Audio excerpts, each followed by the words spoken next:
The go live button has not appeared yet, and that may be because of the stream delay. So,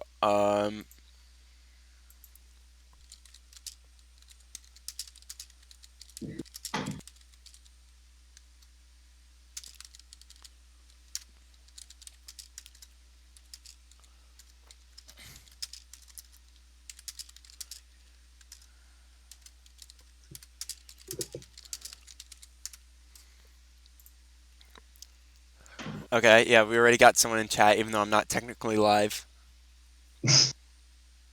It's TP cool. Okay. Oh Just wait, shit, I did get that notification. Hold up. Wait, oh, it's on nothing. Oh, that was something else. Okay, I gotta mute that as well.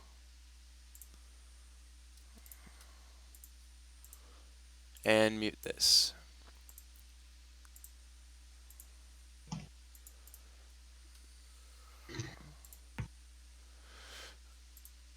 Okay,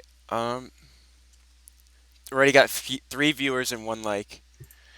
Okay, 60 more seconds until the stream delay catches up to let the stream start. That's annoying. Drink up some water. I need to throw in, like, remember to subscribe. Because no. there definitely were some people. Bunsen Burn is here. Oh crap, score counter. Dustbuster versus Mush. Mushmallow. Oh fuck. I'm so glad I am not doing your job. Why is that? Because I have the easy job. Yeah. Trust me, I think this has gone. Comparatively. I think this has gone kind of easier since we started streaming, doing the streams. I mean. Okay, I think it's almost ready. Okay, 10 seconds, and then it should pop up. I'll do the countdown, and then we'll go. Make sure you I try was not to about make. to take another bite from my sandwich, I'm Okay, sorry. do that, do that. After I do the countdown, try not to make any noise. Mm-hmm. Okay, it should. The button should be popping up. Okay, the button popped up. So, are you ready for the countdown? Mm-hmm. Okay. 10, 9, 8, 7, 6, 5, 4, 3, 2, 1, go.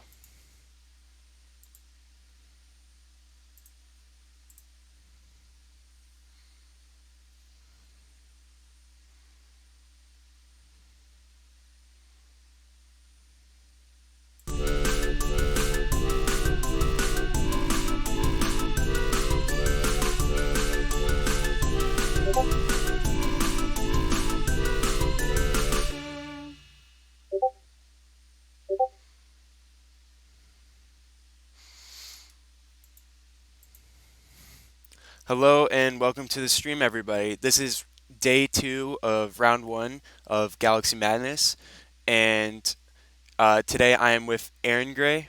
Hello. Hello, it's me. And And I'm talking. Shulk time. That's me. I'm talking. Okay. and we're gonna get right into it with this match between Mushmallow and Dustbuster. Yep, yep. It's a Syndian mirror match. So we're hopefully going to be seeing some of those exciting set 3 cards. Yep. I guess we can expect that. Okay. They're gonna do the coin flip in 1 second, but I'll be back in 10 seconds. VRB.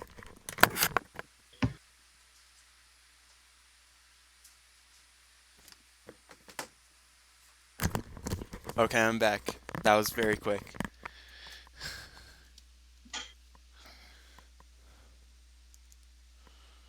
Alright, so Dustbuster calls heads, and tails is flipped, so Mushmallow gets to decide who goes first, and decides to go second.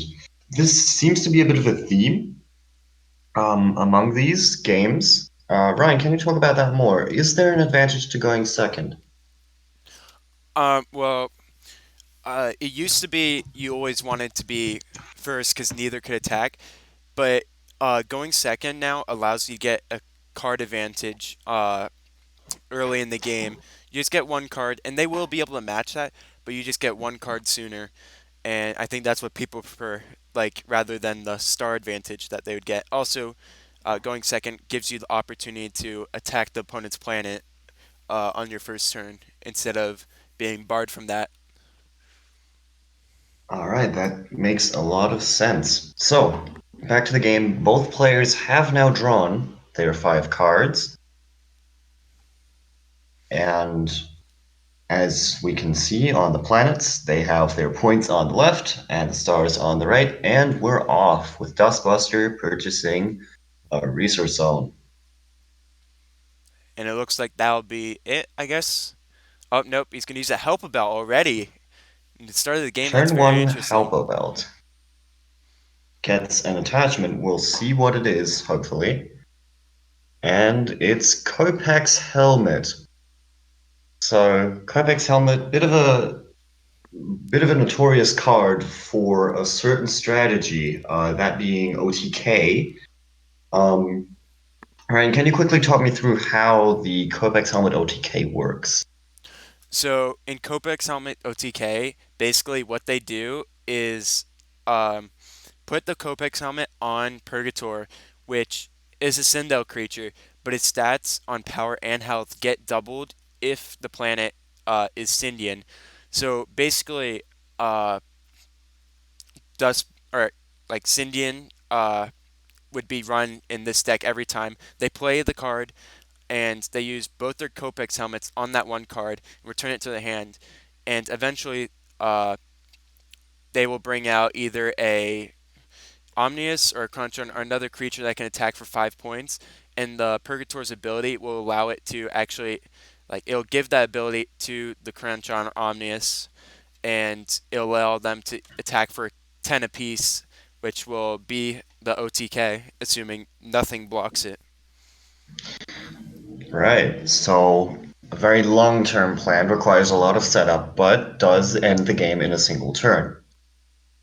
So maybe that's what we're going to see here from Dustbuster. Um, Mush did attack for 1 point there with Shock of Fly. Now, Shockafly is a very interesting card that we haven't seen a lot of so far, but I think it's actually very strong. So what it does is when it's killed by an attack, the turn automatically ends, cutting off the opponent from doing more attacks. So once Shockafly dies, you are safe from direct point attacks, um, which Except for it Point may Phantom, because Point Phantom does not have to kill him to get through. right. That's true. All right. There are some technical discussions currently pausing the game a little bit, with Remember, our moderator yep. forgetting a small detail. As we like always say, like to keep the integrity of the game, we have to have our players show their hands to a moderator spectating the game, and we no exceptions. We have to do it every time. So even if it takes a little bit of time out of the game or on the stream, it's got to be done just to make sure that play is kept clean. Definitely. And I think that's a very important aspect of this. All right, so the moderator has issued the command to continue. Oh, and So speaking of which, here Point comes Phantom. Point Oh, Phantom. and the Copex. So it looks like this is not actually going to be the OTK, and it might just be a Omnius or Crunchon. Um, is he not going to attack? Oh, he doesn't have enough for a battle zone. It's very interesting. So he may have an Omnus waiting in the back that he's going to try attacking through with. So maybe not as game-ending as the OTK strategy, but probably a bit more consistent. Just a strong way to finish out the game. But it will rely on more of a mid-rangey plan. So definitely an interesting strategy we're seeing here from Dustbuster.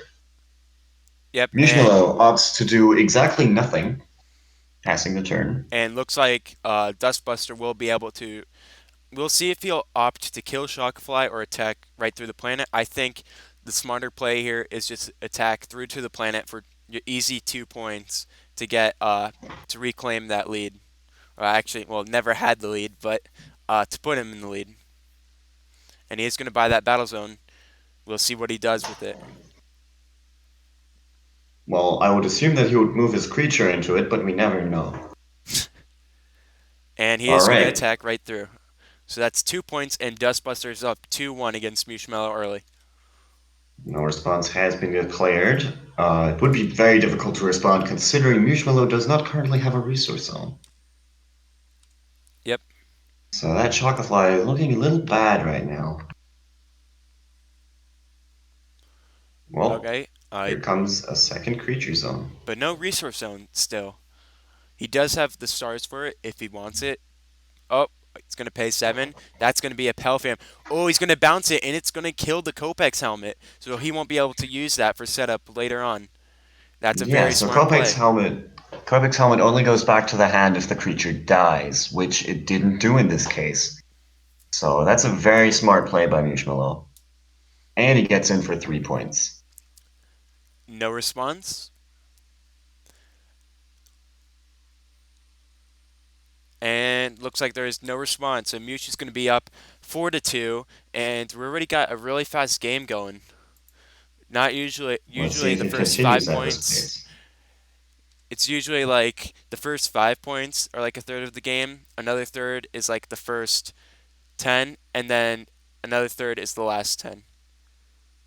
So here we have Divine Doom wiping the board, noticeably not triggering Chockafly because that only triggers when it's killed by an attack. So Dustbuster will be able to play a card here.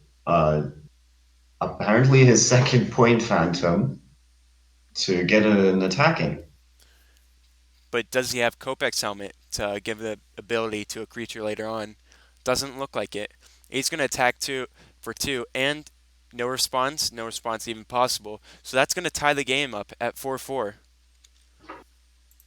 Now, Mush has more cards in hand than Dustbuster, especially after drawing. But Dustbuster does have a board, which can never be underestimated. And Mush is only up to 4 stars, so we will see what he can do with this.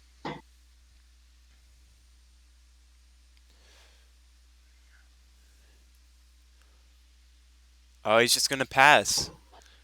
And no resource zone still, so it looks like these 2 points will still go through. We'll see if maybe Dustbuster will use this as an opportunity to attack with maybe a bigger creature. But this stage of the game, I don't think that'd be possible, and he's just going to attack for another 2 to give him the lead.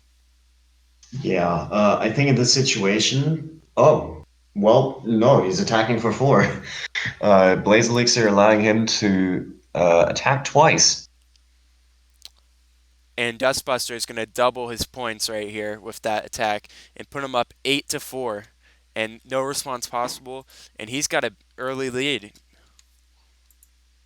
I think in this situation, you want to just protect yourself from board wipes and just sort of keep swinging in with that point phantom and see what your opponent does to remove it. I think overcommitting to this board would be a big mistake. Yep, and So, is Mush going to do anything with this? We'll see. He needs anything out there right now just to put on defense to stop this point phantom from getting another 4 points. yeah, 4 points is actually a very fast clock, and that can end the game pretty quickly, That's only five considering you turns. on. Yeah, it's a fifth of your required points. I was about to say life total, but that's not how this game works. Anyway, finally, Mush buys a resource zone. Let's see what he does with it. And Uh, looks like this is just defense. So good play by However, Mush. defense doesn't work on Point Phantom, but he doesn't need it. There's the KO, shutting down Point Phantom's power. and using Helix of all creatures to take it out.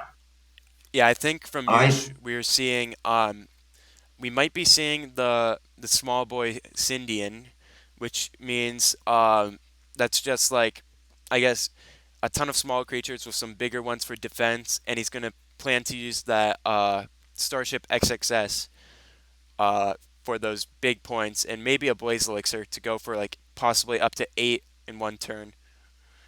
But we have yet to see any signs of that yet. I'm just speculating. so far Mish has played not many cards, four to be exact. So it's it's kind of hard to try and assess what deck your opponent's playing when they've played four cards. Yep. But knowing Mush, I do think that this will be the smallest Indian. But we will see. Maybe this is a variation of it, or just a classic Indian deck. Well, here is a slush infestation infesting Dustbuster's resource zone. So this is an interesting choice putting in the resource zone here. What do you think the reason is? Well, I think that shows right there. He's going to use Stallies to attack for 4 points using Stallies' ability to give it 100 extra power. And he's going to place that Slush Infestation to make sure Dustbuster does not have any Beast of the Black Hole or anything like that. Yeah. So let's see how Dustbuster responds to this. This is a very aggressive move by Mish, and we will see what Dustbuster has to say about it. He has plenty of stars to counter this. All he needs is the cards. Well, he does have a bunch of cards in hand, so But does he all have the right. correct cards? That's what's important. Could this So be a he buys a Galaxy second Crash? research zone. We'll see. Another Divine Doom. Here's Ooh, yeah, here's another Divine Doom, the revealing Orbov. the ultimate combo, because Orbov will be able to revive himself to put himself on defense later on in the match. And Yeah, using now Stalios' Stalius. ability, he's going to Yeah, play Stalius gets. Shockafly.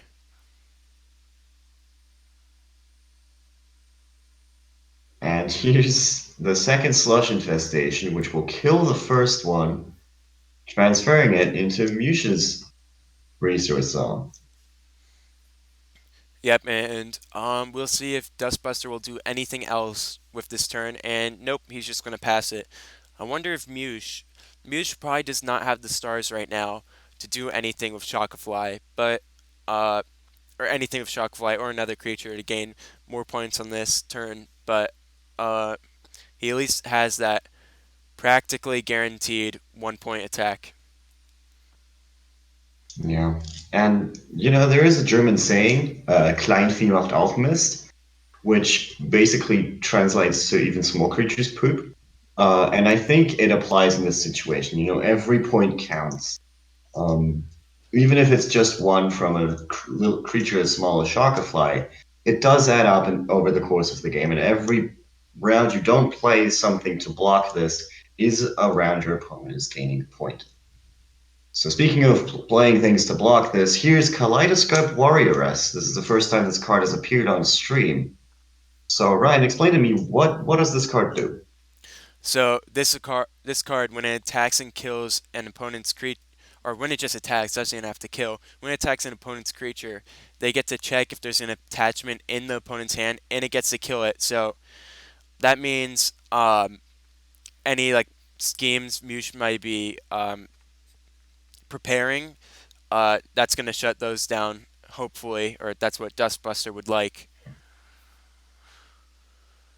All right. So there are some technical troubles here, but Mish has managed to reveal his hand to Dustbuster. And we'll see if anything gets discarded here using that ability.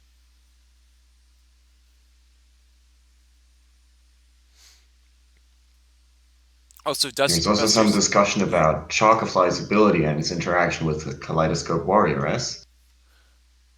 Dustbusters' turn should be ending right here, right after it gets revealed, the hand. It looks like the hand was empty. Okay. Or not empty, but void of attachments. Of course, we don't get to see because we do not want to give any opportunities for cheating. So we're just taking those protective measures. Yeah, we this at this time we also have a much larger stream delay, so we're not going to be looking at chat as you guys are quite a bit behind, um, which is also to discourage cheating. Yep, and let's see if Mush does anything with CERN. Of course, he does not have a resource zone open right now, so he is going to go ahead and buy one. But we'll see if he actually uh, need to use that in the upcoming turns. Definitely.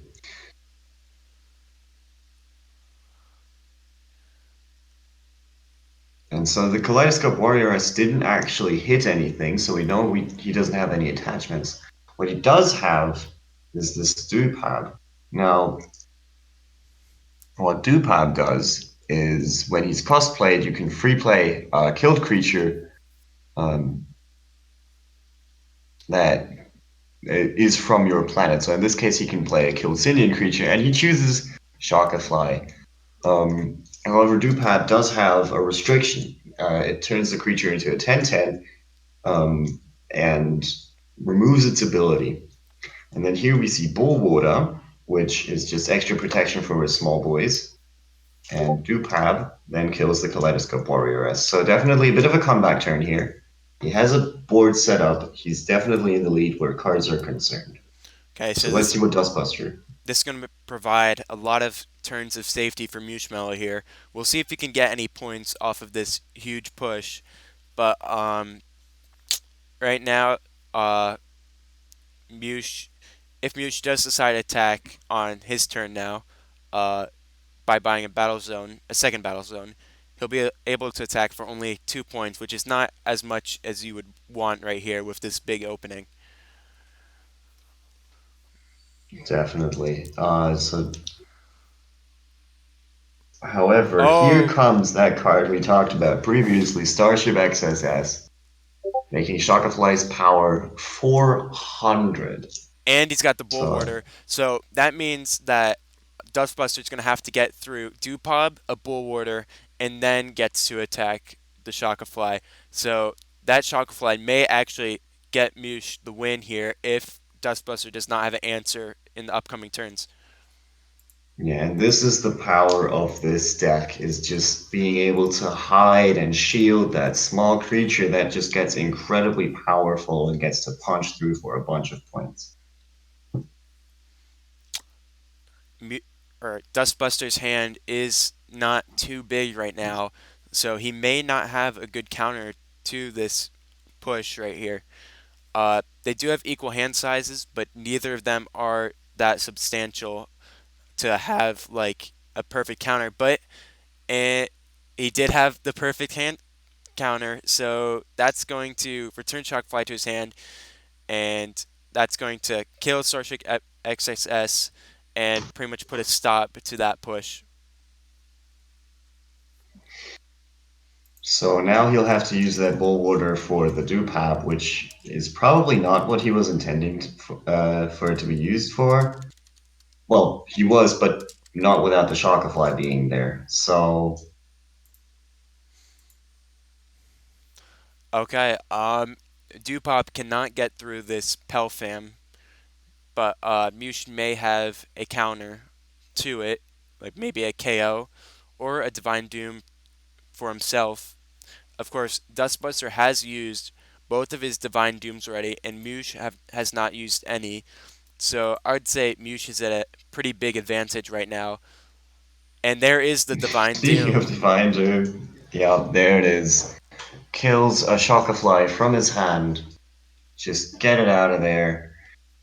And that's going to be another point for Mush, Assuming he bringing doesn't him do up. anything else. He may, Okay, yeah, okay, sure. but he's not going to do anything else, and it's going to make it 13-8. To 9. Wait, no. What? Oh yeah, 13-8. I am blind. I mentioned myself that the points were on the left, and then I didn't. Anyway,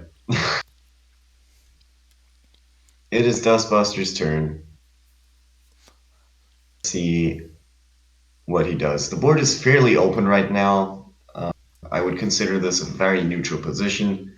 Sure, Mush has one card of advantage, but I don't think that really matters. Here comes Plube. So Looks like he's actually being cosplayed, he cosplayed him? which is That's interesting. Actually, yeah, no, no,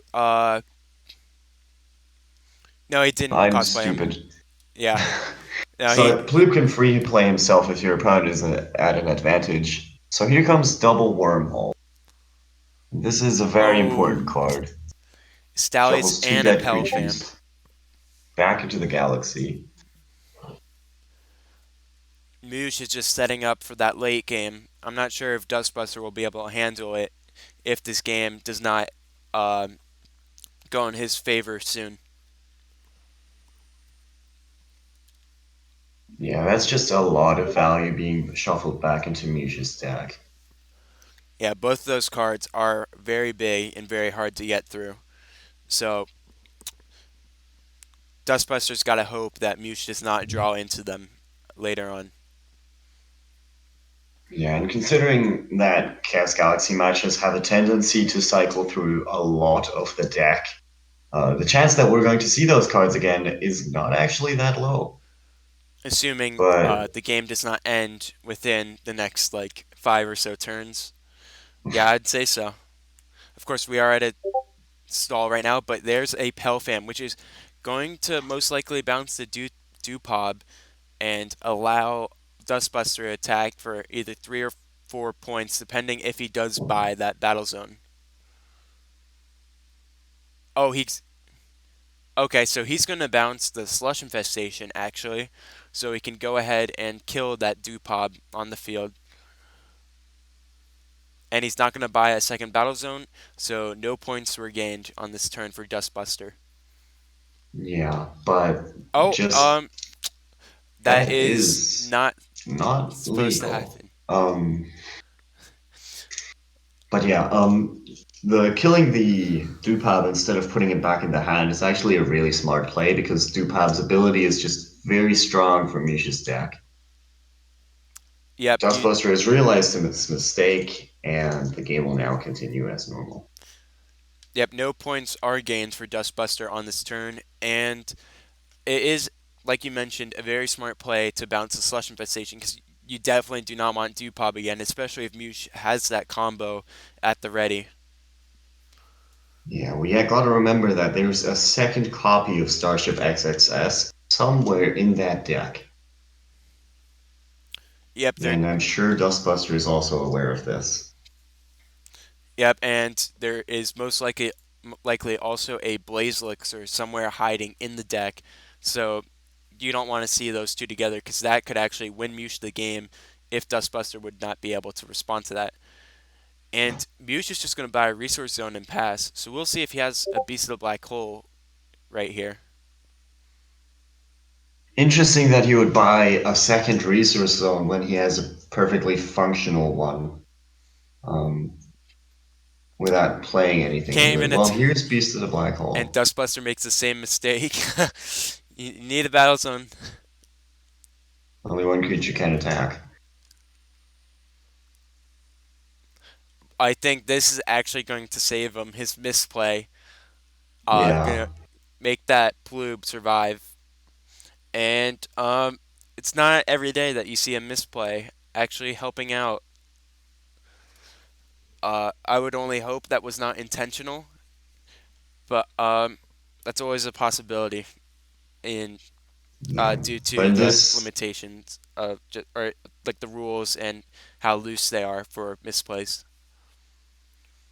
in this case, I would err on the side of just plausible deniability and just assuming that this was not intentional. Oh yeah, So I definitely assumed that there was nothing, no foul play intended there.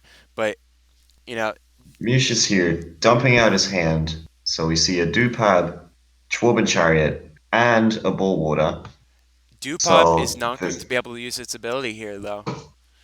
Hmm. There's no However, open I don't creature think size. Mush cares. I think he just wants the 1 point from those 100 attack points.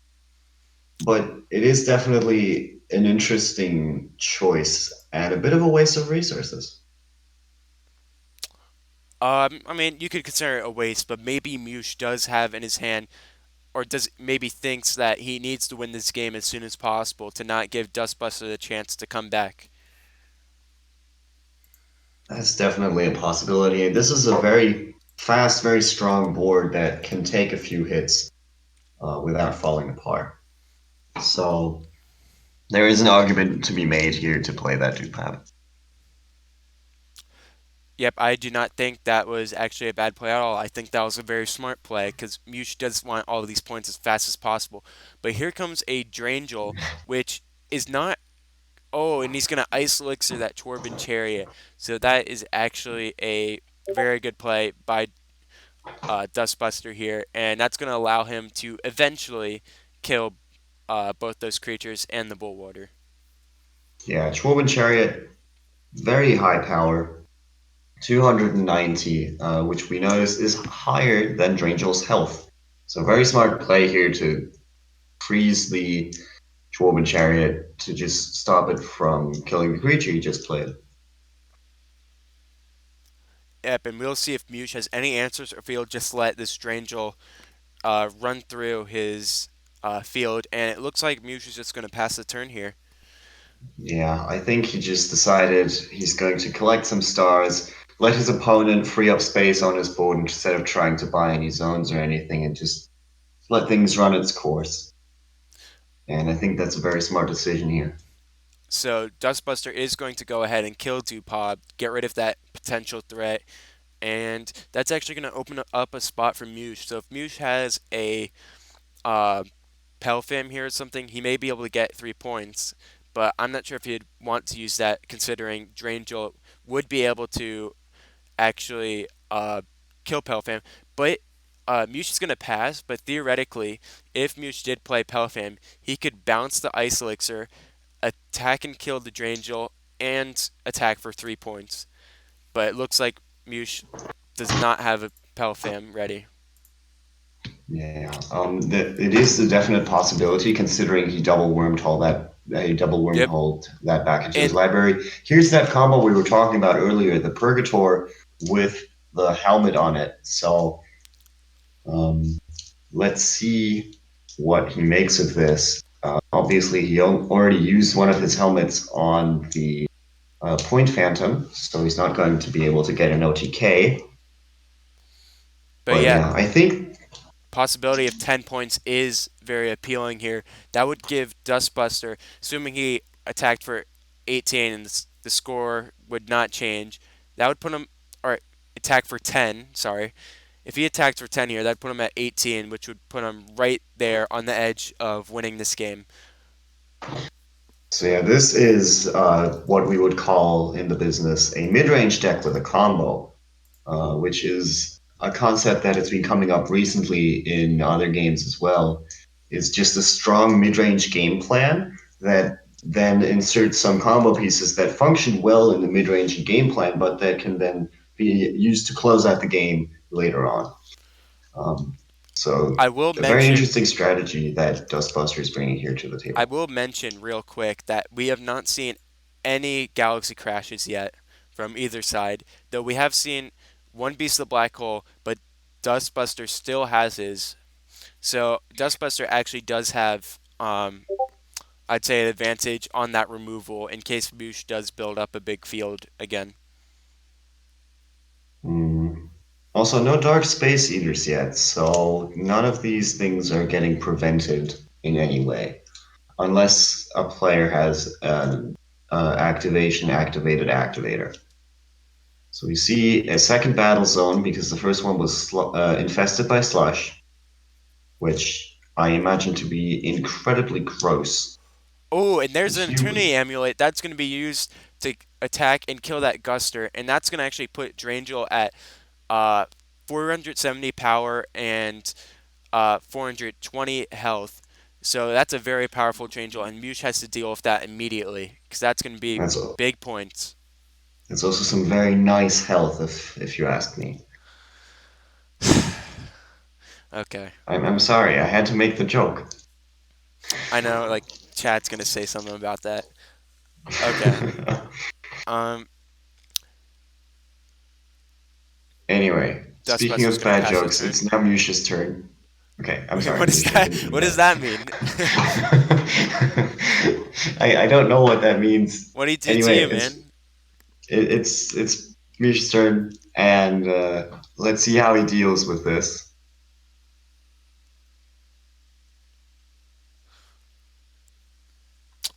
Oh, double wormhole?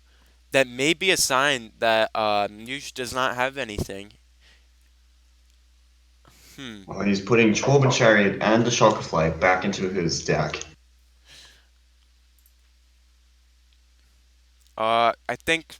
I think Dupop and Auguster may have been a better pick there.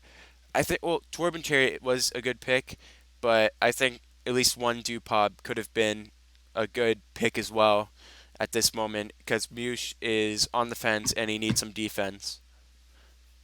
Definitely, and Dupab is just great at putting up walls. You know, it's basically two bodies in one card.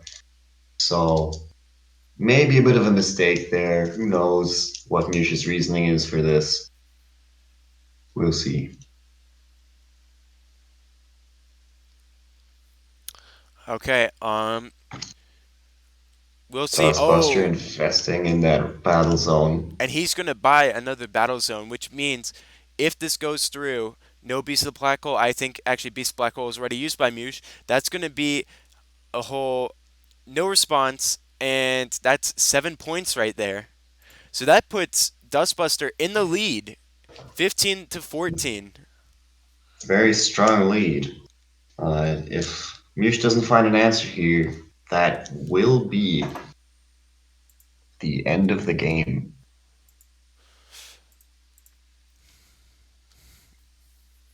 Mush needs something right now. There's the Galaxy Crash. That's going to There is that wipe the answer. board and make this game very close. This is going to be a very intense and suspenseful finish. Assuming Mush does not win this right here, which he very possibly could with two 3-point attackers. But he's going to Well, he pass. just passes the turn. We gotta remember that Kopak's helmet in Dustbuster's hand that basically now says attached creature has double power and double health, which is very, very relevant. Alright, Dustbuster announced that here comes the big brain, so let's see what happens now. Oh, Oh, here it yup, there we is. go. It's the big brain. It's Omnius. He has a Kopak's helmet.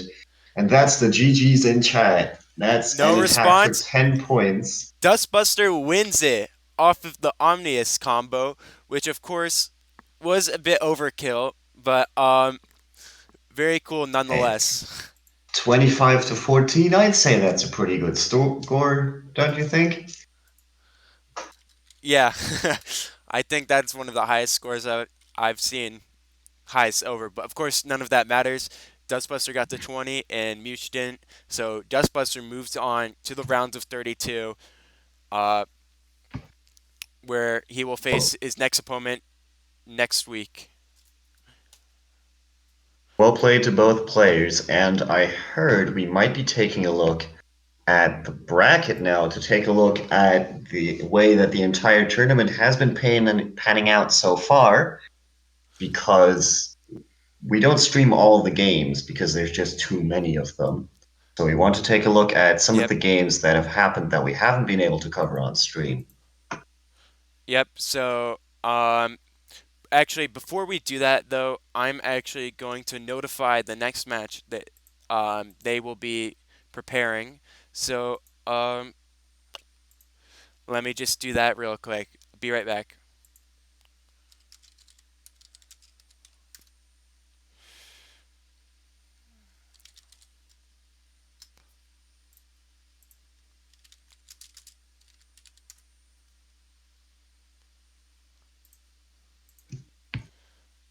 Okay, and we are back. Uh, so we're going to be looking at the Chalong bracket here and all of the matches that have occurred so far. First, we're gonna look at the games that were on stream yesterday and see kind of where they are heading in the tournament. So, um, one of our matches yesterday, uh, Sylvan Advocate versus Element CCG. Of course, Sylvan Advocate pulled through. He's going to be moving on and facing the winner of Gildor and Hullworm, and that match will be occurring within the next few days. So we'll see who his matchup is. And right below them is Tomato Fries Land and Goose Cards, which Tomato Fries Land won that very close despite the score game. And if Sylvan and Tomato both win their round of 32 matches, they will meet up in the Sweet 16, which would be very interesting to see two people who have been on stream to battle it out. Okay.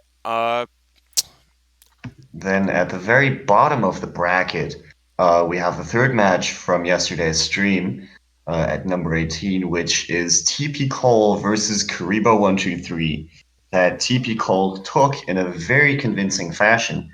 And he'll be facing the winner of the match, Doors 20 versus Polo 40. Which should be our next match, assuming that it will happen, as long as it goes with the schedules of our players. But we're just gonna run through all of the other matches that we have not talked about yet. Um, Splunky Ninja and Arlargento. Arlargento wins 20-7, and he moves on to face Miss Matone. And Miss Matone did beat Blaster Chief 20-15, which was actually the closest game so far in this tournament. And the winner of Argento and Miss Matone will move on to the Sweet 16, but that's for next week. Uh, then we have Gildor versus Hullworm, which is going to happen over the next few days. And winner of that will face Sylvan, who we saw on stream.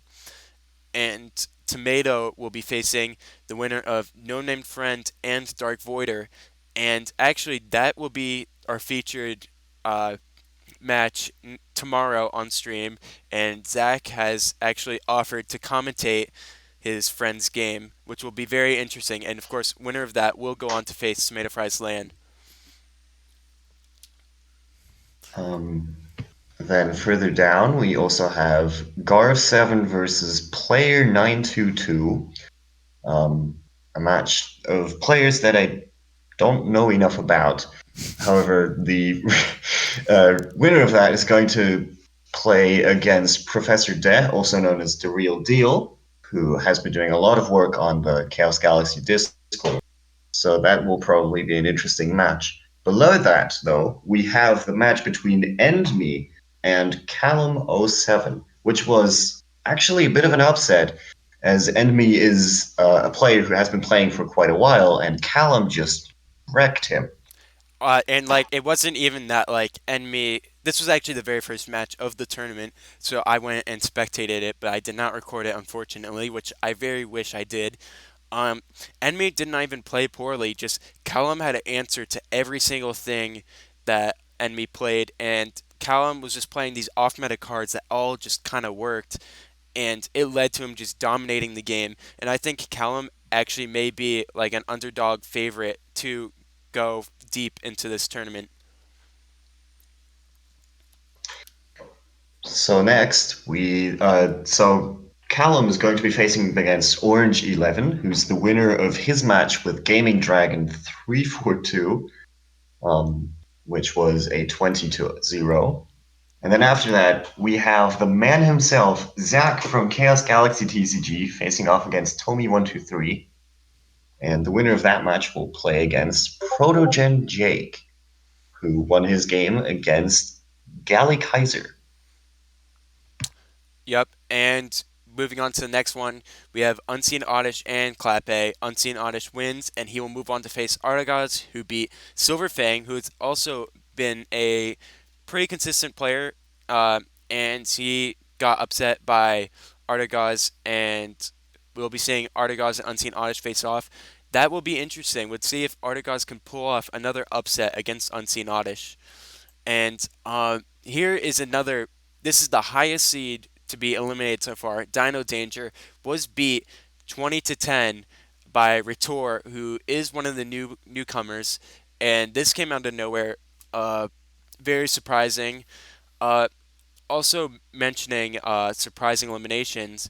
Daubeny lost to Rylizer 20-7, and the Canadian Bros, as I like to call them, have both been eliminated in the first round, which is a big shock to everyone.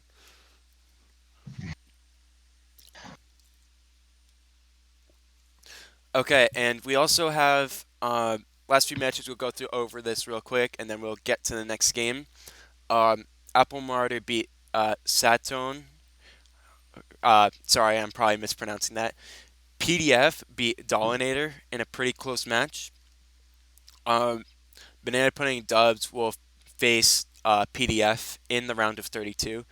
Levi versus GMOS, who we will expect Levi to win because he's a top three player in the server right now, and the winner of that will move on to face Galaxy Patrolman, who uh, is actually RDJJ, who was the winner of one of the early card contests, and his name on challenge is actually like a reference to his contest winning card, which I thought is pretty neat. Um, the next match that should be happening is Dawes 20 versus Polo 40, uh, which will be underway soon. And of course, the winner of that will go on to face TP Cole, who will be joining us in commentary once he's eliminated. Hopefully, never, but uh, we'll probably No see him promises. soon. hmm Uh, and of course, here's the match. Uh, Dustbuster Jr. just beat Mush. Very close game, very interesting. Uh, and the winner of Green Butler and Obsidian Docks will face Dustbuster Jr. and Wide Stone Human be Smiley 3 20-0 and will face Rylizer in the round of 32. Okay, we'll check if our next match is ready, and we'll be right back.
Okay, and we are back.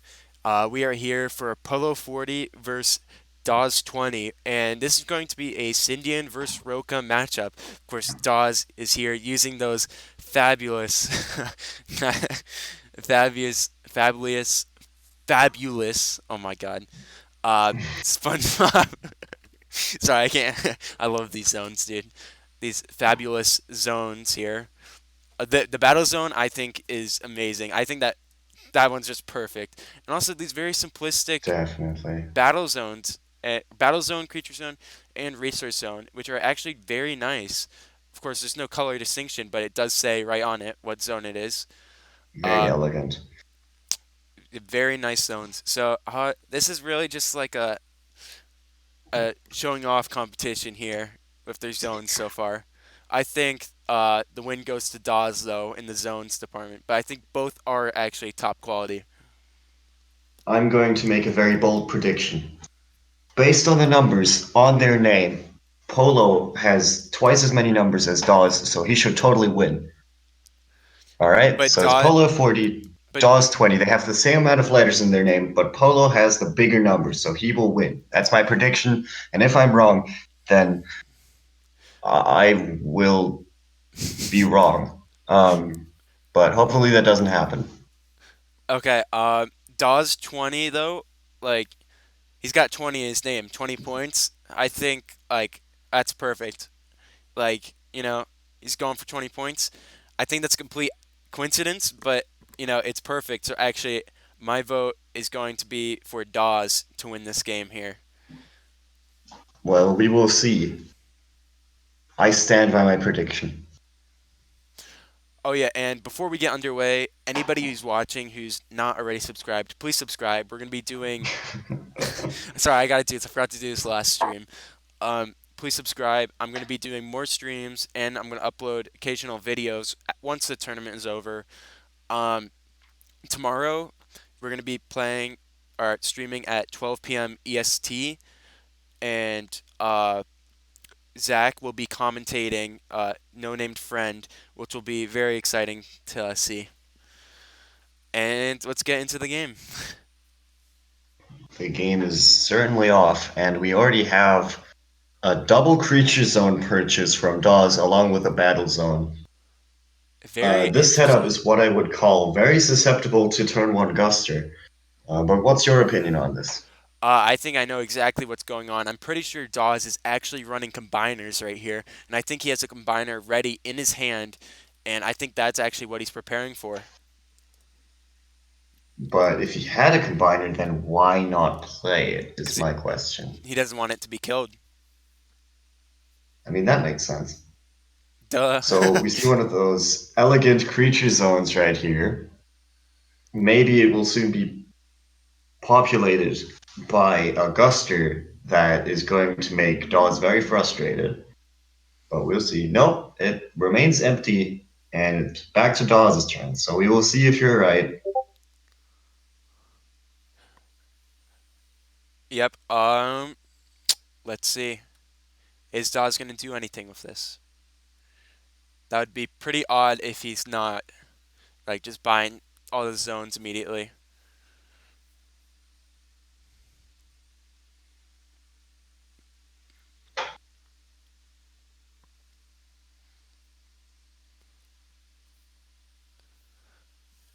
Oh yeah, can we get a pog real quick for these SpongeBob zones? Everybody just like spam pog. Okay, thank you. Um, oh, and he does use telepathic touch. So, will we see the combiner? Though he will not have enough stars for another battle zone here. So, he won't be able to attack this turn. Oh, but he's searching out Gehenna. So, I guess that is actually not ideal to play immediately. So, I guess he's just preparing for the future here. Telepathic Touch has a restriction on it that says you cannot play that combiner creature this turn. So So, that's why he's not yeah, doing that is also a reason. it. Another telepathic touch. Here's another telepathic touch. So even if he had no pieces of Gehenna before, he gets to search out both pieces right here. So that's the power of combiners. Yep, and this Gehenna is um, known as the best combiner creature. So that's very big for Dawes here. Very powerful. Early game, probably not as good because it's not going to be able to suck up a huge. I say suck up. It just steal a huge creature. Because you don't normally see that early game. But Dawes will have that ready when he needs it. So I haven't really seen combiners play before, and I'm sure a lot of people on stream share that sentiment. So it's going to be very interesting to see this deck perform, because combiners are kind of a unique aspect of this game. Sure, other games have cards that combine as well, but the way it's done in Chaos Galaxy is very interesting to me Yep, and because they have a lot of downsides, but they have one huge upside. That upside being that they don't require stars. You just have to draw both halves, and have enough space to play them and move them around. And So it here, looks like Dawes is going to play a Tonix, which is going to attack Polo's planet, and that's going to fetch Dawes 2 points and put him up 2-0 early game, assuming there is no response. And no response, so Dawes is going to be up 2-0 here early.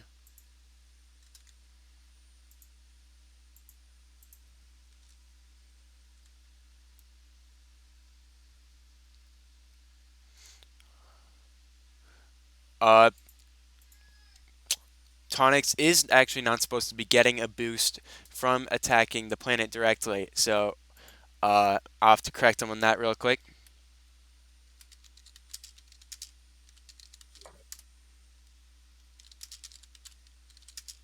and while that is happening, Polo will take his turn. He draws his card, he's gained his stars, and he plays his own Tonix. So this is going to be interesting. I don't think we've seen a Tonix mirror before. And the thing about Yeah, Tonix is that he triggers on attack and on being attacked. And because Tonix's health is perpetually higher than his attack, they're just going to wall each other out. very interesting. We don't even see Tonix that much in competitive play anymore. Of course, he was a very prevalent card in the set 1 and a little bit in the set 2 meta, but nowadays he's more of a tech card. So this looks like it'll just be a wall put up for now. Mm. And something I will mention, actually, we were talking crap about Dawes yesterday, I believe, about his zone placement, and he has actually complied with us and decided to put them neatly here for us With you, I for would like to distance myself from that statement. But anyway, here comes Galactasaber, negating everything we just said about them walling each other out by using a card that's not normally used to give a 70 power boost to that Tonix and brutally stab the other Tonix to death with a sword with energy beams.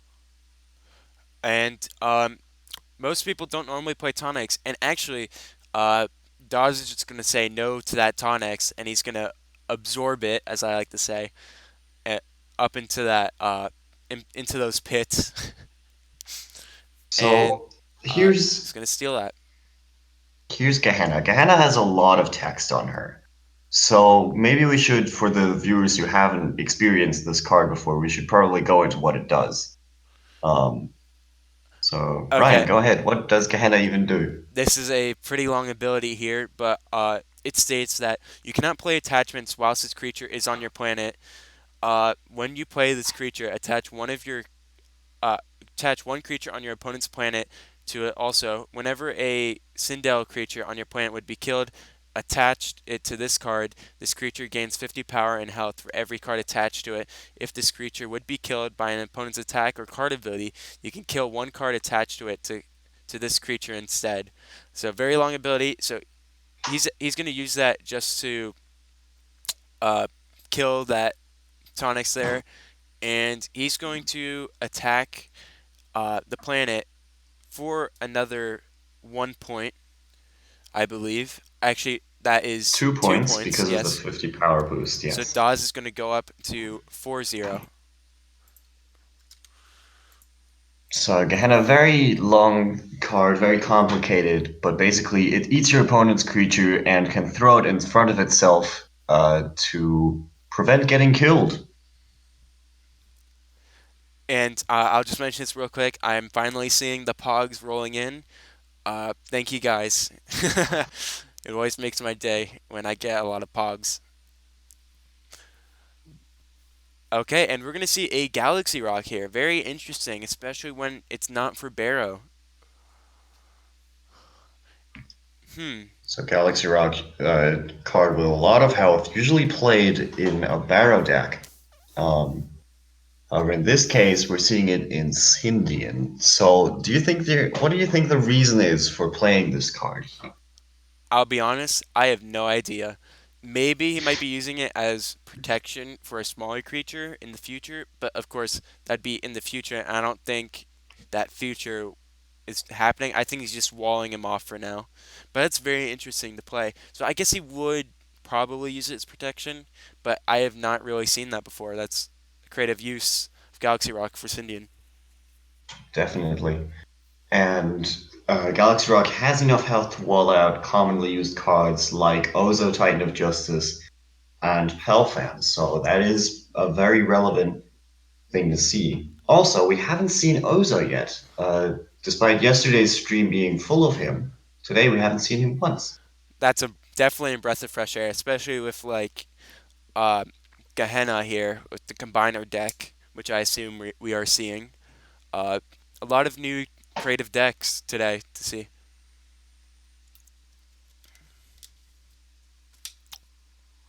Okay, and All right, the so turn's just gonna be a Star's pass. turn Yep, once again. Game's kind of stalling out right now, so everybody get comfortable yep. because this might take a while. Okay, and I assume here Dawes will probably pass the turn right back.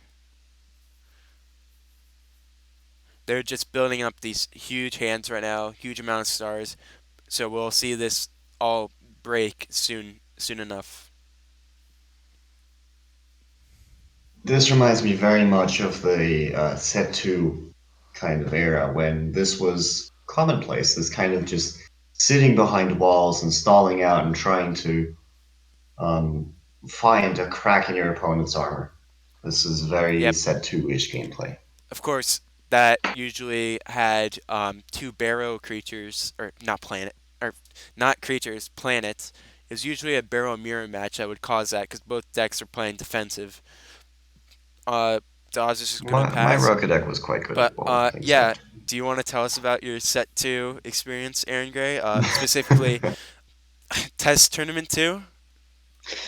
Yeah, I've mentioned it before, but basically what I did was I took all the annoying cards I could find, mashed them into one deck, called the whole thing Trollka, and proceeded to win Test Tournament 2 with it by dodging Ryan in bracket. Um, And which what made you think that was okay to build? um, I don't know. I like annoying my opponents in these games. Either that or I'll try to finish them off quickly, so aggro gameplay. So either that or I'll build something stupid. And I desperately tried making for sale sign meta. I've argued about this card, and I think it's great. It lets you buy your opponent's creatures, and it creates some very interesting gameplay scenarios. But people just aren't willing to take me up on it. They're just like, ah, nah, for sale sign, it's not that good.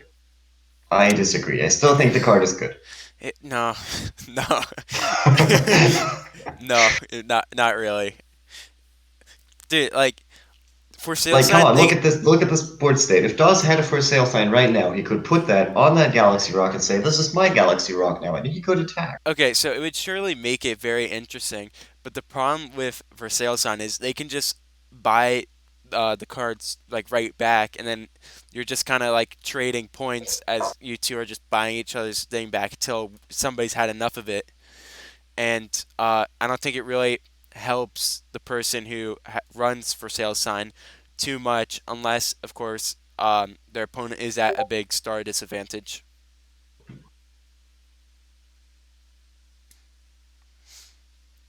All right, you make some valid points. Oh, we might be seeing a play here finally. Is that a creature zone? Yes, it is.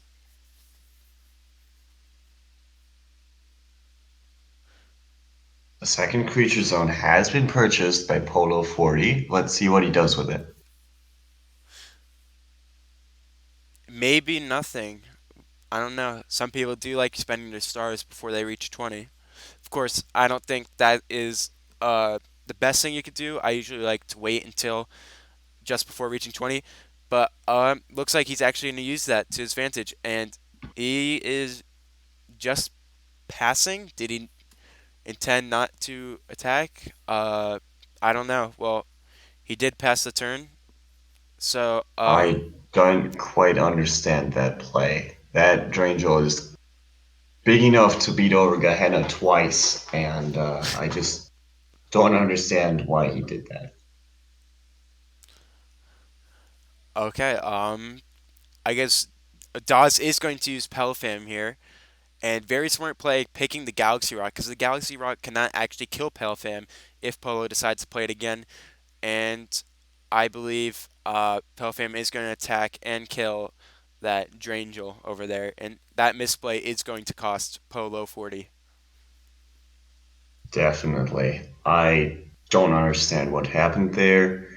Um, Polo mistakenly puts the Galaxy Rock in his discard pile before putting it in his hand. Maybe not as familiar with Pelfan as the rest of us. Um, but here we see that attack. Pelfan beating over Drangel. That 270 health just not really good enough to protect him from Pelfam. All right, and now it is Polo's turn. Hopefully, he has a Divine Doom or a Galaxy Crash here to stop all of those creatures because that's a pretty big threat over there uh, that Dawes has created. That's another double wormhole. Important to mention, the reason that Gehenna didn't attack is because combiners require two zones to enter combat. And because one of those battle zones was used up by the Pelfam, he wasn't able to attack with Gehenna. Yep, So that's one of the disadvantages that I was talking about with combiners is that they just take up a lot of space, a lot of real estate. And unless you're playing conjurers, you're not going to have that much real estate. yep. Unfortunately, because it'll be a great day, the day that combiners are meta, because combiners are definitely very fun to watch and very fun to play when they do work properly.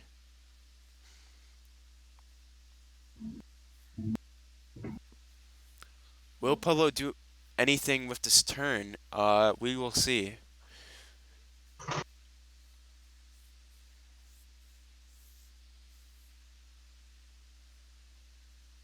No, he will not. Maybe he has a Beast of the Black Hole ready. He does nothing. It's Dawes' turn again, and this is probably going to be a lot of damage. Dawes cannot To, afford another battle zone though, but he is going to use yeah, a creature conjure to get another creature zone.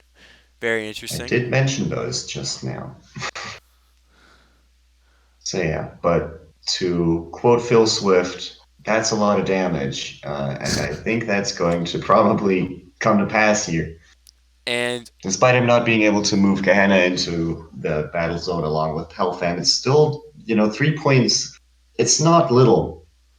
yep, and he's actually going to put a Slush Infestation on that creature zone.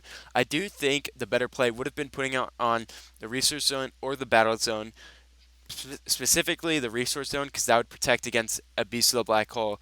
But we'll see if that actually ends up benefiting Dawes at all in the future, which it very well could do. But in the moment, Dawes should be aiming for as many points as possible, and he's going to attack with Pelfam to gain another 3 points, put him up 7-0. Whew.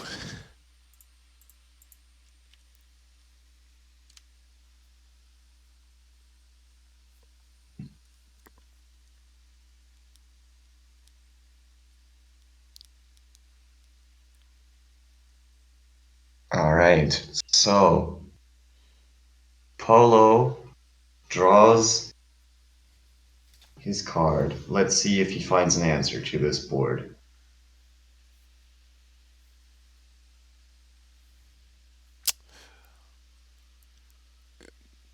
Because he's not playing anything, it looks like he might not actually have any answers, which is super unfortunate because next turn Dawes will be able to buy another battle zone and he will be attacking for 5 total points next turn if nothing is done.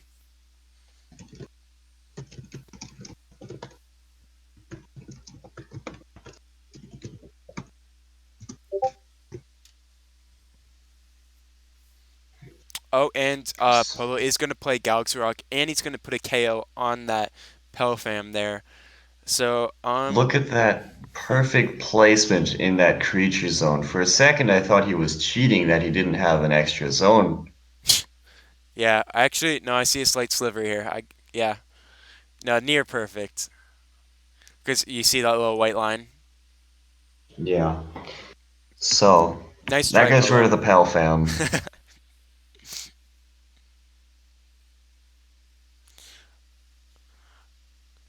Okay. Daw's turn. We'll see if he has a KO or something to kill that Galaxy Rock.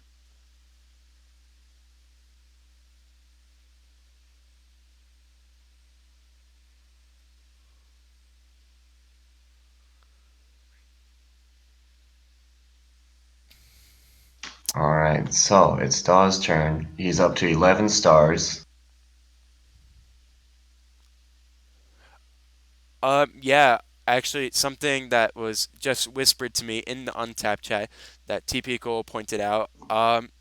Dawes seem to have forgotten to add Pelfam to his Gehenna to boost it, which actually is a kind of important misplay when it comes to Gehenna. 'Cause Gehenna wants to build up all of that power and health, but Oh yeah, him forgetting that is missing out on a, a potential extra 50 power and health.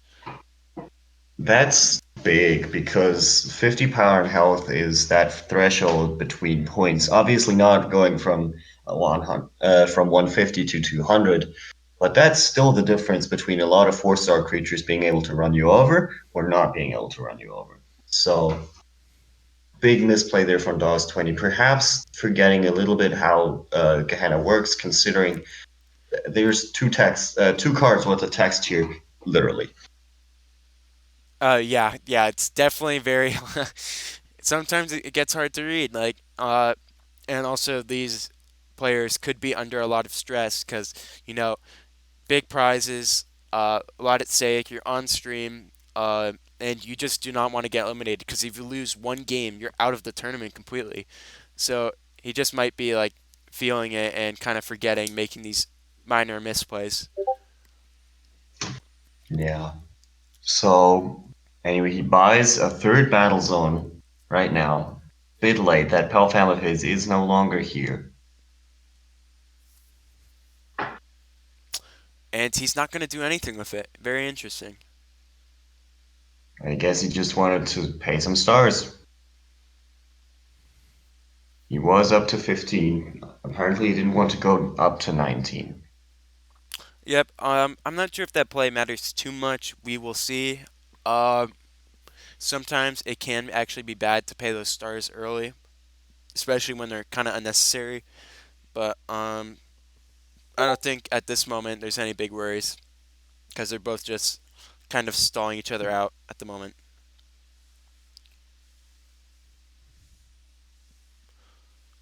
So it does look like Polo will buy another creature zone and play Phantom Matter, which looks like he's probably going to bring out Pelfam to go ahead and kill that Gehenna finally that's been out there for most of the game so far. And the field will finally be able to open. So, how does Palfam work with combiners? So he's probably going to put that slush infestation back in his hand. But if he did target the combiner, does one half of it go to the hand or both halves? Both halves will go back to the hand if he was using the ability, but of course it does not activate because um, Pelfam is required to be cosplayed to actually activate that ability. That's very true, and I completely forgot about that. Oops. So, uh, all right, yeah. So, Pelfam attacks into Gehenna, putting Gehenna down to no absorptions, just 100, which is unable to beat over Pelfam or Galaxy Rock. So it's just a matter of time until this Gehenna goes to the discard pile, and Polo can start his assault on the planet Roka. Okay, and while we're at this little dead point, guys, please, if you're not subscribed, please subscribe because there's going to be more streams. I believe me, and I know there's somebody in that 31 viewers that is not subscribed. Please subscribe. Thank you. Okay, back to the game. Dawes passes to Polo. He's just going to let Uh, his Gehenna die here, just letting Polo take it out, make some room, open up the board a bit, and he's going to see what he can do from there. Did Polo gain stars this turn though? Because if he did, he could have. He did. Okay, he did. Yes. So if he gets another 4 stars, he will be able to buy another battle zone, so he can attack with both those creatures for 4 points in one turn. If Dawes does not do anything about this. So that will be a 5 turn clock. However, considering Daw's hand size, yeah, I think it's fairly likely that he's going to do something here. Speaking of doing something here, here's Guster, who does something, specifically removing that battle zone. Come on, what's that transition, Aaron Gray? Speaking of doing something here. Well, yeah, I yeah, mean, there's something you, going on. you've got to transition somehow, you know? Okay. Uh, moving on.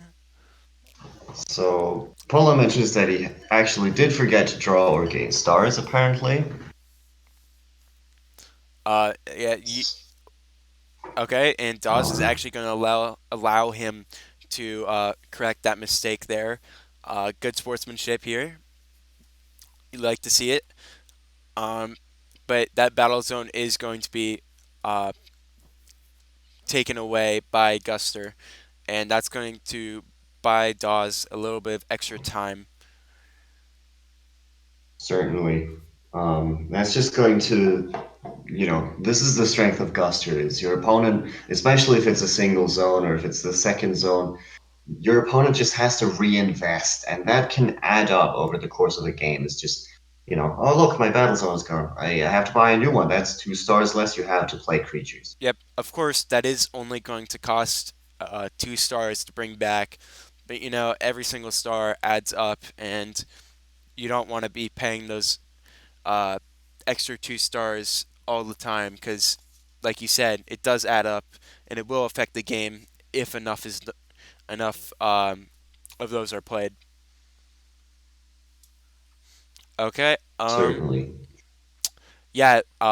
Typical says in chat, big hand size, and we should be looking at that. Polo has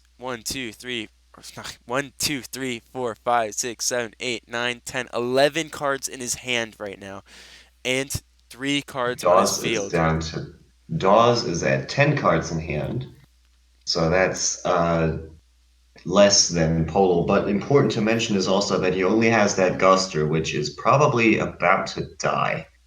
Um, so the card advantage is definitely with Polo, although it's not that significant. Both of the players have built up a considerable hand, and this is what we talk about a lot: is the importance of building a good hand, being able to really make sure that you have all the resources to react to what your opponent's doing, put up an explosive, proactive play. Yup, and he's gonna attach. Very interesting play here. Um, Blaze Elixir to Galaxy Rock, but he does not have another battle zone for that. He has to pay for that. Uh, so we'll see if he will correct himself. No, he's just gonna attach it and pass. That's very interesting. I wonder what the reason for that play was. Maybe he has a cosmic treasure coming up or something, but I don't see why he wouldn't play it then. Actually, that would not even help him in the case of cosmic treasure because it'd have to be on an opponent. So very interesting use of Blaze Elixir there. Yeah. Speaking of things that are interesting, Oh Ryan, my your pleading God. has actually made someone crack under pressure and subscribe to your channel. So congratulations, you won. Talk about bushy. Guys, I don't mention it that often. You gotta give me some room to, advertise. Like I'm Well, just doing here's this for Weatherman free. Clued. I'm just saying I'm doing this for free. So the least I'm asking for is a subscription and also maybe a like on the video. But back to the game. Oh, come on. Okay, here's Weatherman Clued. He's a cloud with arms, which I think is just a big power move, you know. Oh yeah, shout outs to Yadiel Silva. Uh, that is the person who did subscribe. So, thank you. Thank you. You're very kind. Thank you for supporting the channel. Okay, back to the game. Seriously, I won't bring this up again. Okay. So it's Poe's turn. This Weatherman Clued is not going to really do anything. Did Dawes use the ability of Roka? It appears not. That is unfortunate because he would be able to maybe see some of those cards in Polo's hand right now, but he decides not to use it, I guess. Probably forgot. So that's another minor That's misplay. yeah. That's an ability that's easily forgotten, but I mean, an experienced Roka player would totally not have forgotten that ability as it's integral to the planet's gameplay. I'm just messing. Um, And Grant, I'm pretty sure you have forgotten to do that in the past. I don't remember a specific event, but I'm pretty sure it's happened. oh, shut it. I'm sure I played perfectly every time and didn't totally forget it every time and then Well, ask my opponent to do it like 2 seconds after passing turn. you're both human. All right. So, Polo pays 8 stars, then decides not to. Okay. uh, I don't know what that play was. It confused me. And now he's Confusion. gone back up to 10, so he's decided not to pay 8 stars for whatever he was going to play. Polo uses confusion, Um, and it is super effective. yeah, he didn't even attack. Like, so that was a very confusing play. Dawes is just as confused, gains his stars, forgets to use Roka again, and doesn't do anything else. Yeah, So Polo goes up to 14 stars, enough to play a fully grown Star Absorber, which we haven't seen on stream yet, but who knows. Um, Maybe he'll remember to attack with his Palfam this time. yeah. This is a very confusing game we have here. Maybe they have something up their sleeve that they're afraid of. Maybe intimidation, nerves. I don't know. Something might be getting to them right now that's causing them to make these little misplays. So Polo is asking the moderator how much he has to pay to get another creature zone, and the answer is he has to pay 16 because he already has 3, and 2 to the power of 4 is 16, as we all know. I think what Polo needs right now is a battle zone, though, to attack with both those creatures, and he's gonna attack with Pelfam to kill Clued finally, like he should have last turn. But anyway, I guess he's not gonna attack with that Blaze Elixir um, Galaxy Rock, which would be getting him 2 points. But I don't know. Maybe he's mistaking it for an ice elixir. Boy, that elixir hot, not cold. Do the right thing. He put it on himself, so if he thinks it's Ice Elixir, I don't know what to say. So this game has been loose plays all around, and these players might be up for a rude awakening in the next round And they're when facing TP Cole, who actually 20-0'd his previous opponent. So, uh, good luck, both of you I playing. mean, TP Cole has very tight play and doesn't really tend to make that many mistakes, if any at all. So this might be a very difficult matchup for the winner of this one. But let's not get ahead of ourselves because this game is still underway and Pelfam is attacking for 3 points, but Is there he? is a response. A And I guess beast he's. of the black hole to take out this Oh! Pelfam, and there is the Oh! activation Oh! activated Oh activator my god! that gets triple A. Yo! Wow. What So an Beast of the Black Hole exchange. actually goes through. Belfam gets shredded. Oh my god. They were both ready for that. They both had that huge hands. They had all the cards they needed, and they just laid them out right there. And that Oh, is why we um, talk about the importance of building a hand. yep. And and Polo, confused, accidentally kills his Galaxy Rock, which actually he did not attack with, so it does not die. So Galaxy Rock will, with the Blaze Elixir, will still actually be on the field when it's Daw's turn.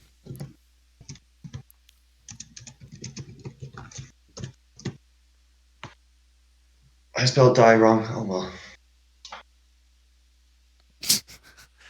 Deny The 9 is right next to the I. D90. Yeah, die 90. That Yeah, was totally what I was yeah, trying to guys, say. can we get a DI9E in chat? Oh yeah, please. DI9E. Ooh, speaking of Star Absorber, there he is. I mentioned him before. He's getting played. DOS 20, my man, representing Roka the way it should be played. Although he's missing some important cards like for sale sign. But Shout out. here he comes. 480 power, 480 health, invests the full 12 stars, killing Galaxy Rock. Big boy Star Absorber right here. And of course, there is an alternate ability here. Yep. And Dawes mentions it. It is lose a star. So when Star Absorber attacks, um, and yeah, attacks even just the planet, Polo is going to lose one star as long as that Star Absorber keeps attacking. And that 480 is a very big boy there. So we will see if that is able to be defended and if Dawes will be able to get a lot of points from that. Yeah, that basically, if that keeps attacking, that's going to stunt Polo 40's growth, slowing his rate of star acquisition down from 4 stars a turn to essentially 3 stars a turn. Kind of. Polo still thinking here. Divine Doom and Decides to play Tonics, Divine and Doom, that's gonna killing kill Tonics. that he's gonna kill Tonics, which is going to kill Star Absorber, which is very big because that Star Absorber is very powerful and getting him off the field immediately is very good for him. And now he has a star advantage, and he's gonna use that to play Astalius, which is gonna get that plus 100 power and will attack for 4 points if it goes unanswered. And a Drangel is Big going to be boys played as all well. around. Here's Drangel as well, although he won't be able to attack. He, I I guess just want he's to mention that Dawes forgot to use Roka's ability again, despite having Star Absorber on the field. So maybe I'll have to talk to him after this game about the fact how Roka's ability works. I might have to give him some Roka playing lessons, you know? Yep. That is actually going to be 4 points. Polo uh got that wrong. That's going to be a nice surprise for him. When he figures out. All right, here is Sucker Slug. Uh, Not a card we've seen so far. So at the end of each of your turns, you must pick 2 creatures on either player's planets. Both those creatures permanently lose 100 power and health, and if a creature's health becomes 0 from this ability, kill that creature. So he chooses Stalius of Sindian and Drangel. Both of them lose 100 power and health, making them both a lot smaller and, importantly, making them generate less points. So that's going to make them a bit more manageable. However, they are still big enough to run over the Sucker Slug. Yep. So that's going to put a little hitch in Polo's plan, but it should not be a problem long term as Polo has the resources to kill that. However, it does slow down Polo's clock, significantly from what was uh, 7 points a turn to 5 points a turn if he decides to finally buy a second battle zone. Yep. I guess he's just been using that second or third creature zone just as some defense there, put something there, uh, like in the situation for the Beast of the Black Hole.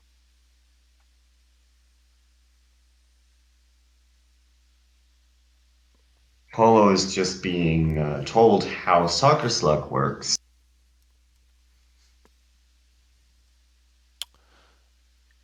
And it is Polo's turn, so he's going to eventually go ahead and kill this sucker slug here.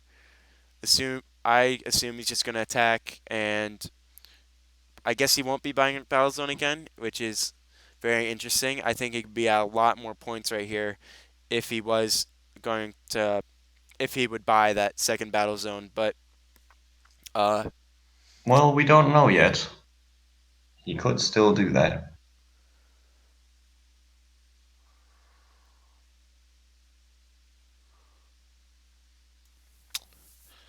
Pilot 40 still in the tank. He has drawn his card. We will see what happens now. I think it's important to mention Polo is a very new player to the game, so a little bit of patience is required, especially when he sees these cards that have a lot of text on them that are very new to him. So I think that's important to mention uh, in the light of fairness. and um, Folo is just putting on the notes right now for the cards. Of course, made a slight mistake with that, but hopefully uh, he'll get this sorted quickly.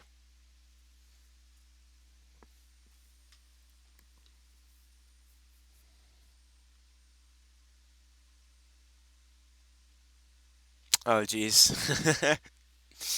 Bolo's struggling a little bit here.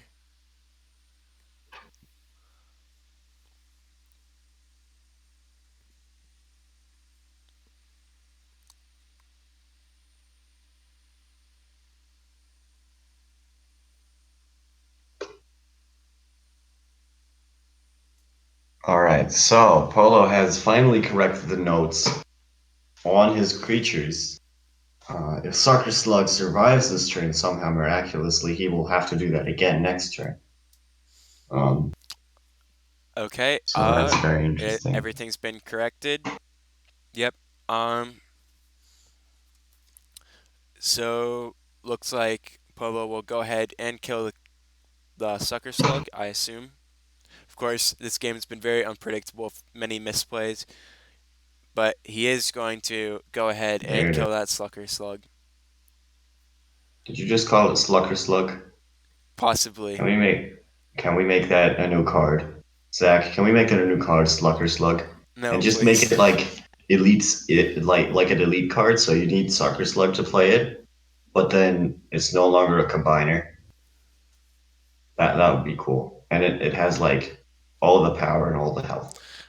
Aaron Gray, Just can you all the way. introduce yourself real quick for Void? Because Void apparently keeps forgetting that you are not Dobby, you are actually the Aaron Gray. So Yeah. introduce yourself real quick. Hi, it's me, Aaron Gray. I'm a student from Germany. I like Chaos Galaxy because it's a very interesting game, and I think it's an inspiration to all of a lot of people. And I'm here to help Brian with the commentary. Thank you, Aaron Hooray! Gray. Very cool. Back to the game. So here comes the second Star Absorber. Let's see if he decides to use Rocket's ability at the end of turn. Yes, I know that's not really that important, but I like focusing on it. So, how big is the Star Absorber right now? Let's find out in just a moment. It's 440, so not quite maximum size. He leaves out one of those stars, but it is big enough to kill that Stalius of Scindian, which he does. Yep. And let's see if Polo remembers to resurrect something with Stalius's death ability. Okay, Polo should actually be at 8 stars right now, and then using the ability of Star Absorb should actually be at 7.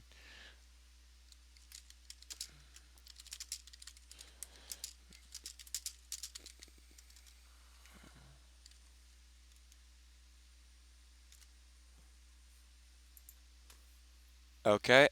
Um.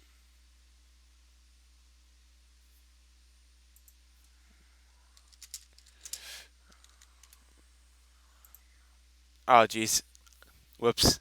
I corrected him a little bit too late, and now I'm causing confusion. Okay, we're good. Okay, back to the game. All right. All right. So, I'm guessing. Okay. Here's a double wormhole, but I'm guessing Polo. I probably does not have any answers to that. Drain or to that star Star absorber there. Observer. Yep. And I assume Dawes is going to run right through that again to make Polo's board empty.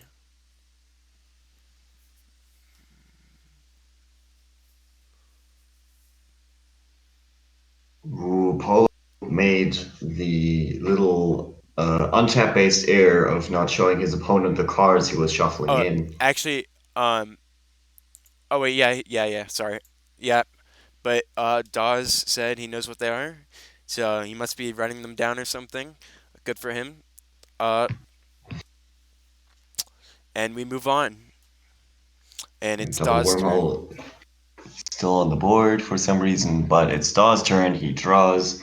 He plays one of my favorite cards, Oh, Warpole Territory, and this is a along with true an combo. Eternally Oh, Amulet. oh my God. Okay, so he's going to use a Turn Amulet to kill that Drangel, and that Drangel is going to be over 500, 500.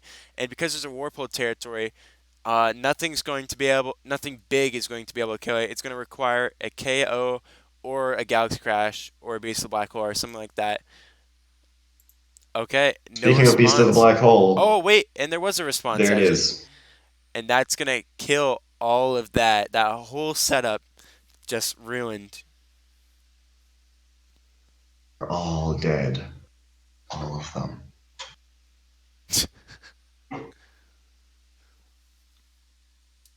For some reason, the Drangel is still dead. Shouldn't Drangel be alive? Actually, I do not believe so. But that only triggers when a planet is Yeah. attacked, right?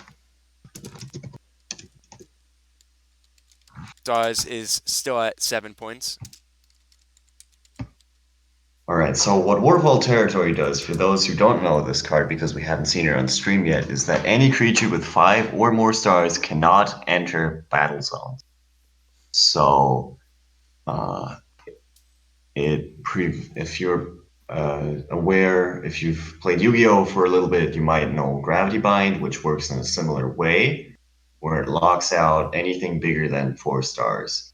In this case, 5 stars. But yeah, it just locks down anything big and bulky from attacking.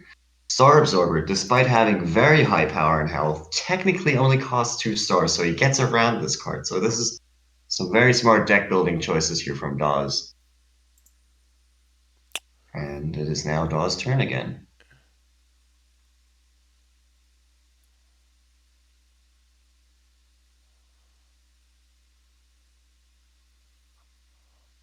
Uh, hmm. No, Dawes did gain 2 points there. It should be. Hmm. Here's a Battle Conjurer. An interesting card. Probably would have been more valuable in the early game. Now it's not that relevant anymore. I do want to mention Shulk in chat. Zach from Chaos Galaxy TCG said Slucker Slug confirmed for set 4. So Oh God. hype, Thanks, hype. Aaron Gray. You're welcome. Making the game better every time I stream. All right. Anyway, here's Weatherman Clued attacking Scindian And that's just for 1 point. 1 point Dawes is still because incorrect he's with his score. Actually, right. was it before that though? Yeah, actually, yeah, Dawes is incorrect here. So Dawes is at 8 points, not 10. Sorry for the confusion there.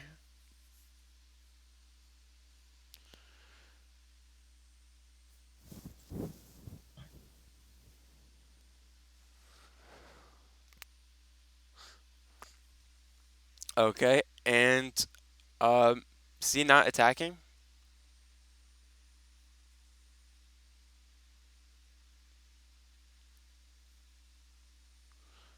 Okay, very interesting. So Polo is not going to Deciding not to attack. attack here. Oh my goodness, here is for sale sign. I've talked about it a lot this stream. Dawes, you are my Okay, hero. You are my hero. And here comes for sale sign. He okay. purchases You have the this next Schwaben minute. You can just chariot. talk. You can talk about for sale sign. Go ahead. He purchases Schwaben chariot and attacks for 3 points. Big play here by Dawes.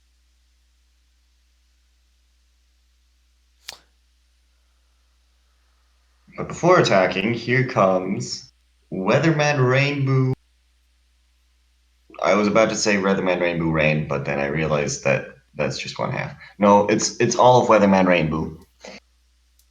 So Ryan, tell me, what does Weatherman Rainbow do, and why is he not as exciting as that for sale sign?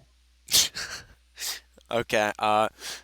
I'm not gonna explain why he's less exciting than for sale sign, but I will say that Weatherman Rainbow, he's 340, 340, Roka creature.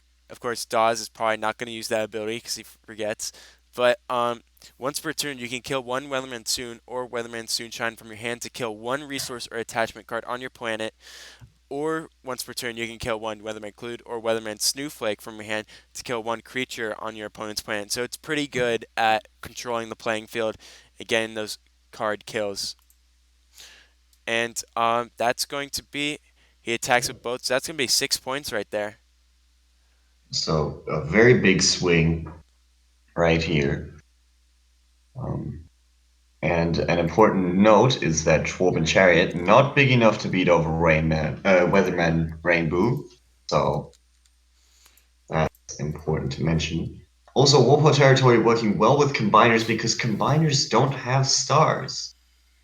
So all of Daw's boss monsters can actually fit under this, while Polo might struggle a bit against this card. Oh, and looks So like he's Polo going to decides buy back the Torben Chariot. exactly, getting it back to his side of the board.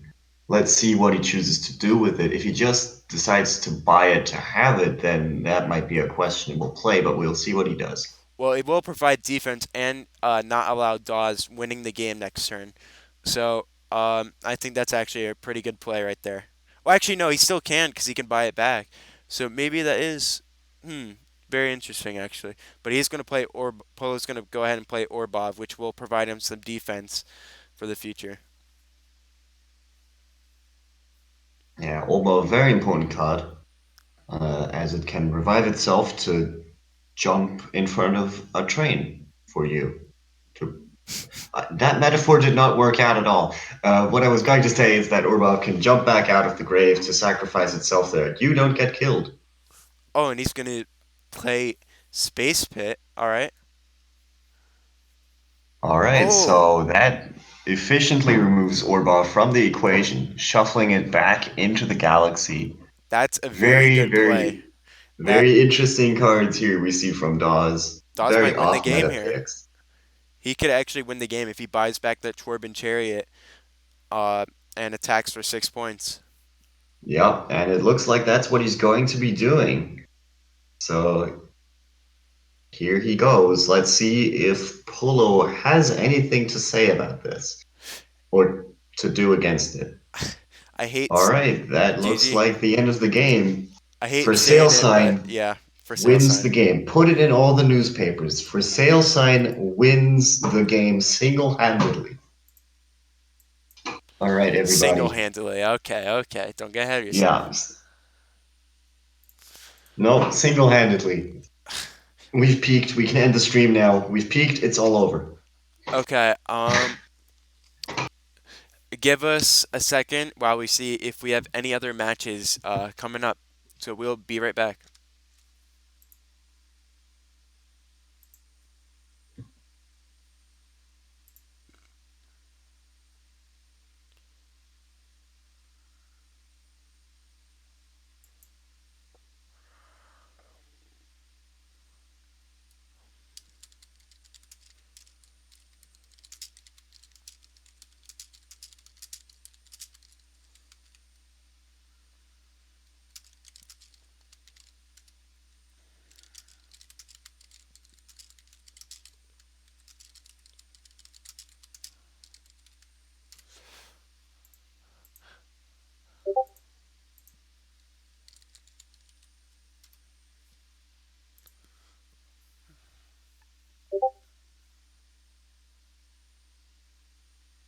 thing where either